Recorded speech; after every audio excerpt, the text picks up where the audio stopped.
যে রাষ্ট্র এখন যে সংকটে ঢুকেছে, যে সবকিছু গুলিয়ে আনার পরে এখন আমাদের সংকট এসে ঘনীভূত হয়েছে তিনটা জায়গায়।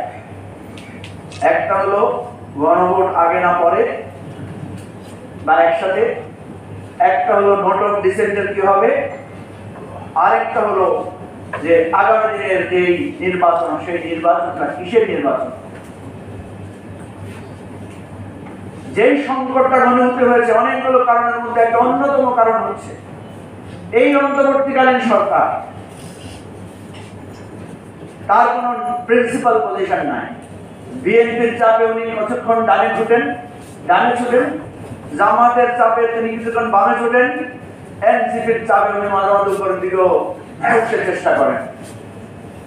এই যে যার চাপে পড়ে চলার নীতি, ঘেরাও না করলে দাবি আদায় হয় না। শিক্ষকরা যখন শাহবাগ বন্ধ করে দিয়েছে তখন তাদের দাবি আদায় হয়েছে। এই ছেলে মেয়েগুলো কিন্তু রাস্তা বন্ধ করতে চায়, আমরা তাদেরকে নিষেধ করি। কথাটা সত্য, ওরা রাস্তা বন্ধ না করলে ওদের দাবি আদায় হচ্ছে না। ওদের সাথে উপদেষ্টারা একটু বসে কথা বলার সময় পায় না, রাস্তায় হাঁটতে হাঁটতে তাদের সাথে কথা বলে। কয়েকদিন পরে এই উপদেষ্টারা তো রাস্তায় হাঁটবেন, কি বলেন, ঠিক না? আমাদের অনুরোধ হচ্ছে আপনারা আপনাদের অবস্থান সঠিক করেন। আপনারাও যদি রাষ্ট্রের মালিক সাজেন তাহলে হবে না।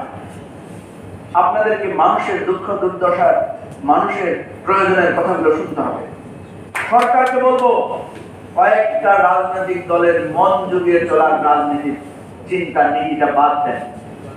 যদি এটা বাদ না দেন তাহলে আপনারা যে একটা সুযোগ পেয়েছিলেন সেই সুযোগ হাতছাড়া করার দায় আপনারা চিরস্থায়ীভাবে বাংলাদেশের মানুষের কাছে দায়ী থাকবেন। এই দায় থেকে আমাদের শহীদদের রক্ত, আহতদের রক্ত আপনাদেরকে কখনো মুক্তি দিবে না।